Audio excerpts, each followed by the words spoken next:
अस्सलामुअलैकुम। आज ये रोस्टेड वीडियो मैं बना रही हूँ, रेसिपी बना रही हूँ। ये मुझसे मिसेस नुमान कुरैशी ने रिक्वेस्ट की थी कि आप करेले चिकन की रेसिपी शेयर करें, तो ये मैं उनके कहने पे करेले चिकन बना रही हूँ। ये मैंने करेले लिए, 1 kg करेले हैं और दही है, 3 टमाटर हैं, हरी मिर्ची है 2, और ये 2 बड़े प्याज थे जिनको मैंने इस तरह चॉप कर लिए। चिकन है, चिकन आप अपने टेस्ट के चिकन आप अपने हिसाब से डाल लीजिएगा। नमक, हल्दी, मिर्च और ये सूखा धनिया पाउडर, ये अपने टेस्ट के हिसाब से डालिएगा।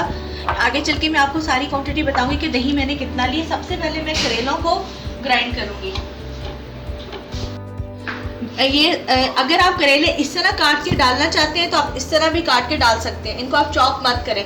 लेकिन मैं करेले इसलिए चॉप कर रही हूँ कि बाज़-औक़ात बच्चे करेले नहीं खाते, इवन के बड़े भी सब्ज़ी नहीं खाते, तंग करते हैं। तो ये जब आप चॉप करके बनाएंगी करेलों को तो पता भी नहीं चलेगा कि आपने करेले बनाए हैं। लेकिन अगर आप पूरी रेसिपी को बनाना इसी तरह बनाएं, करेले का चॉप नहीं करने तो ना करें।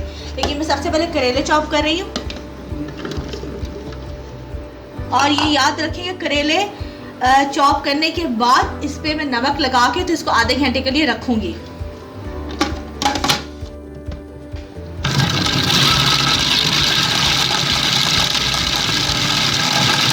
ये देखिए करेले मैंने ग्राइंड कर लिए।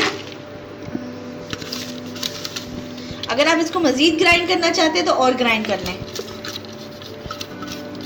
क्योंकि समटाइम बच्चे जो होते हैं वो खाने में बहुत तंग करते हैं, सब्जियों से वो वैसे ही भागते हैं बच्चे। अब इसमें मैं नमक लगा के तो इसको मैं रख दूँगी आधे घंटे के लिए। और ये टमाटर है, इनको भी मैं ग्राइंड कर लूँगी। ये देखिए, ये करेले थे, इनको मैंने साफ़ कर लिया। इसका तरीका ये है कि आप खुले पानी में इनको अच्छी तरह हाथों से मल के ऐसे साफ़ करें। और जब आपको लगे कि आपको इस तरह साफ़ करने से जो नीचे का पानी है, ये वाला ही सारा ये सफ़ेद हो गया, इसमें सब्ज़ पानी अब नहीं निकला, तो इसका मतलब आपके करेले अच्छे से ये वॉश हो गए। अब इनको मैं क्या करूँगी, अब आप कोई भी किचन नैपकिन ले लें या मलबल का कपड़ा ले लें, तो ये उसमें इनको डाल के तो इसको अच्छा सा मैं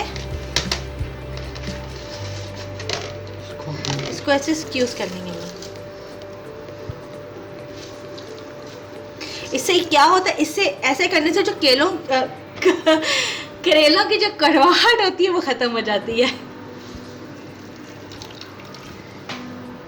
कढ़ाई में मैंने ऑयल डाल दिया, अब इसमें मैं करेले डालूंगी। इसको मैं इसमें डाल के फ्राई करूंगी। ये देखिए करेले मैंने फ्राई कर लिए। ज़्यादा इनको डार्क कलर नहीं करना, बस इस तरह इतना बस करना है इनको। और ये करेलों की जब खुशबू आना शुरू हो जाए तो उसके बाद मैं इन करेलों को निकाल लूँगी बाहर। ये कलर दिखाती हूँ। इसी ऑयल में मैं अनियन को डालूंगी। अगर आपको लगे कि ऑयल ज़्यादा है तो आप ऑयल कम कर लें और डाल के इसको मैं आप तो लाइट ब्राउन करूँगी। ज़्यादा डार्क ब्राउन कलर नहीं करना।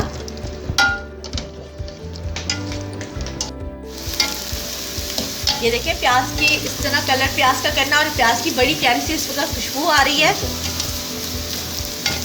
ये अभी थोड़ा सा मैं इसको थोड़ा सा और लाइट कलर का करूँगी। साथ ही मैं इसके अंदर लहसुन अदरक डाल देती हूँ।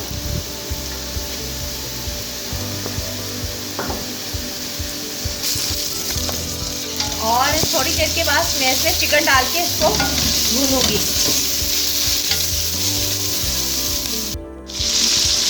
ये इसमें मैंने चिकन डाल दिया है। अब ज़रा चिकन को मैं थोड़ा सा भूनूंगी, उसके बाद मैं इसमें टमाटर और बाकी सारे मसाले डालूंगी। नमक, हल्दी, लाल मिर्च पाउडर और ये है धनिया पाउडर। ये और मैं आपको बता दूं, दही मैंने इसके 2 चम्मच लिए। अभी ये इस मसाले में डालूंगी।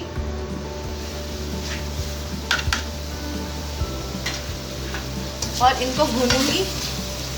थोड़ी देर के बाद मैं इसमें टमाटर डाल दूँगी।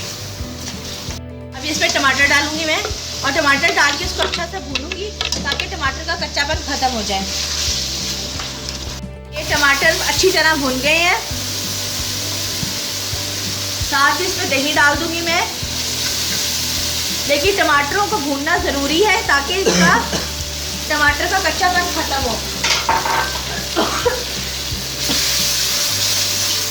हाँ, ये भुन गया। अब इसके अंदर मैं करेले डाल के इसको मिक्स करूँगी और थोड़ा सा इसमें पानी डालूँगी ताकि, और दम पे रख दूँगी ताकि चिकन जो है वो गल जाए। तो बस अब इसको मैं अब दम पे रखूँगी पानी डाल के। थोड़ा सा पानी डालूँगी कि चिकन गल जाए।